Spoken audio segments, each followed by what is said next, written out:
Joining me now, MSNBC legal analyst, former U.S. attorney in Alabama, and co-host of the hashtag Sisters-in-Law podcast, Joyce Vance, and president and CEO of the Leadership Conference on Civil and Human Rights, Maya Wiley. Joyce, Maya, thank you both very much for coming back to the Sunday show. Joyce, I'm starting with you. As much as former Vice President Pence is being lionized, you take issue with his not testifying before the committee. Why is it important that he do so? So I think it's a subtle but an important point. Folks on Mike Pence's team stood up at the very end to keep democracy from crumbling at the behest of Donald Trump. And now as the story begins to come out, we find out that there are some important pieces that are missing, and those pieces are in the hands of Mike Pence. It's his story to tell. It's important that he talked, for instance, about this conversation that he had with Donald Trump on the morning of the 6th. It's important for us as a country to understand the truth. It's critical for the Justice Department when the Justice Department is determining whether there's sufficient admissible evidence to prove, for instance, that the former president knew that the course of action he was launching upon was illegal. Those sorts of elements could very readily come from Pence's direct conversations with Trump. That's why it's so important that they become public.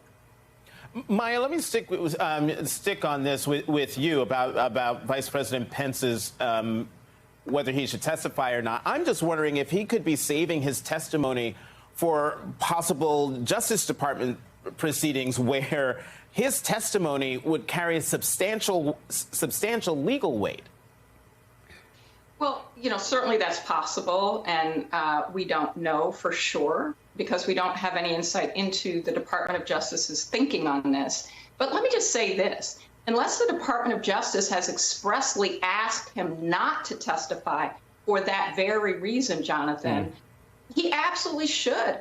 Because the truth is, there's nothing inconsistent, as we're going to see with many witnesses, as we've already seen with the Department of Justice asking for transcripts. There's nothing inconsistent with cooperating with the January 6th committee and then telling your story as well to the Department of Justice, as long as you're telling the truth and you're consistent.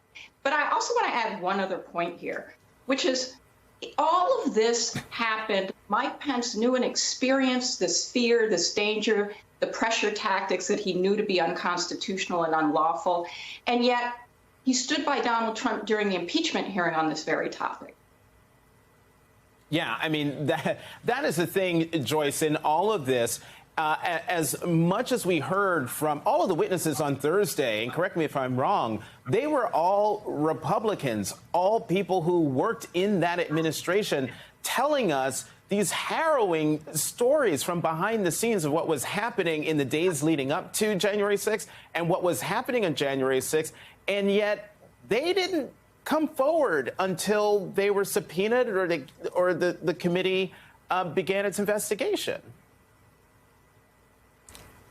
At the end of this administration, there was a line that these people wouldn't permit the former president to cross. But it was a very low bar. It was actually staging a full-on coup and stealing the election after it had been won by the Democrats. I mean, that, when you think about it, is a very low bar for preserving democracy. To Maya's point, we go into impeachment, and Mike Pence stands at the former president's side. It seems like this is an important consideration for voters going into the midterms and into 2024. If Trump and the people around him seek a return to office, is this the sort of cavalier regard for democracy that we'd like to see in charge of the country, or do Americans deserve more respect for the Constitution and for their rights?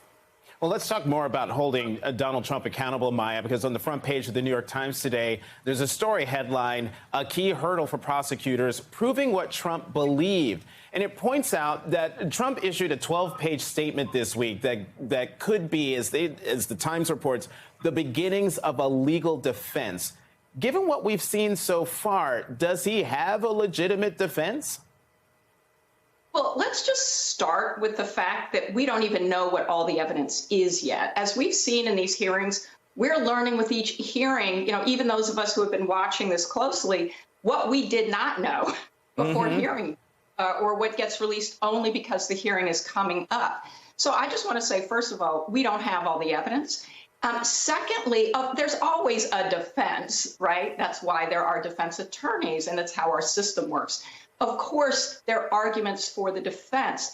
That's not the question. The question isn't, is there an argument defense? It's what's the strength of the evidence. And the strength of the evidence right now makes very clear that there must be a criminal investigation of Donald Trump.